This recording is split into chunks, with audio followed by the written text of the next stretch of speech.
Hey y'all, happy Thursday. As you can see, I'm up hanging out in the loft this afternoon. Um, be quite frankly, I came up here just to kind of get away and hide. It's been a pretty wild, busy day around here, but good in the long run. Three things about the lesson this week. I love the Exodus story. It really is amazing. In fact, you'll hear me talk more about this next week, but it is the second most quoted miracle in the Bible when God parts the Red Sea. Everything about this story is phenomenal, and all of it points to Jesus, and all of it really helps people understand what Christ did for us. Certainly, this lesson does. So let's talk about that. Number one, even though it doesn't bring it up in the lesson, I would love for you to point out from chapter 5 um, Moses' conversation with Pharaoh, because Moses finally goes into Pharaoh. And he goes straight into Pharaoh and he says, "Let my people go." God said, "Let my people go." And Pharaoh's comment was, "Who is this God that you're referring to?"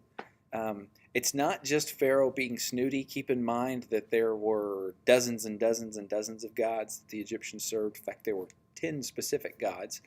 We'll get to that in just a minute. Um, so there was a part of him that was just curious, like, which God would you be referring to?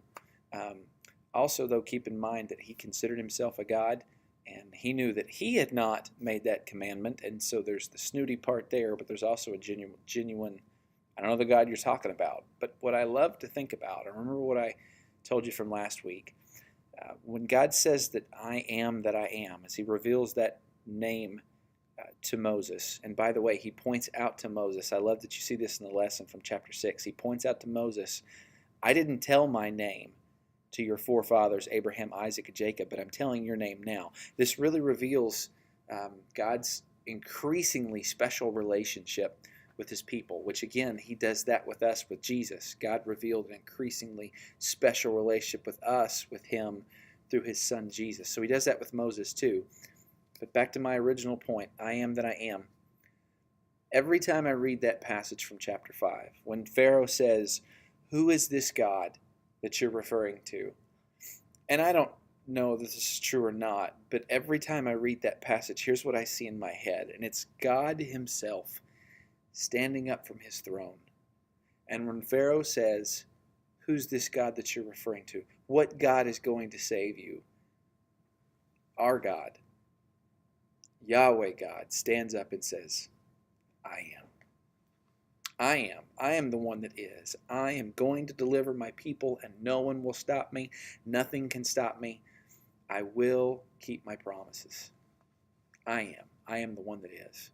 I'd love to keep seeing that emphasized to the students because we do serve the God that is. Okay, a couple other things, real simple. There's a section in here about God's redemption, his adoption. In fact, the Lord uses those two specific terms.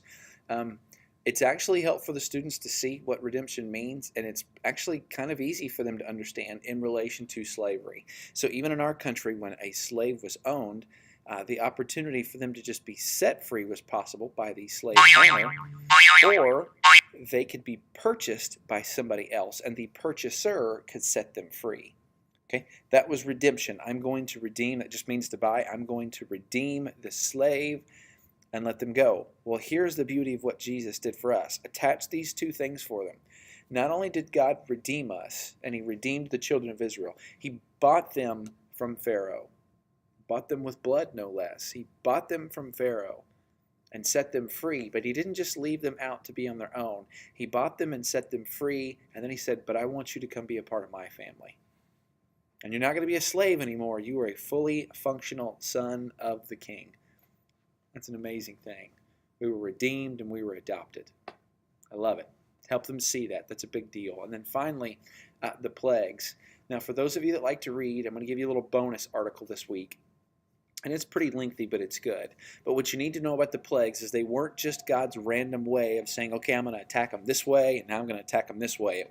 He wasn't a boxer that was, "Okay, I'm going to hit you in the chin, I'm going to hit you in the eyes, I'm going to hit you in the ears, and you're not going to know which way I'm coming from."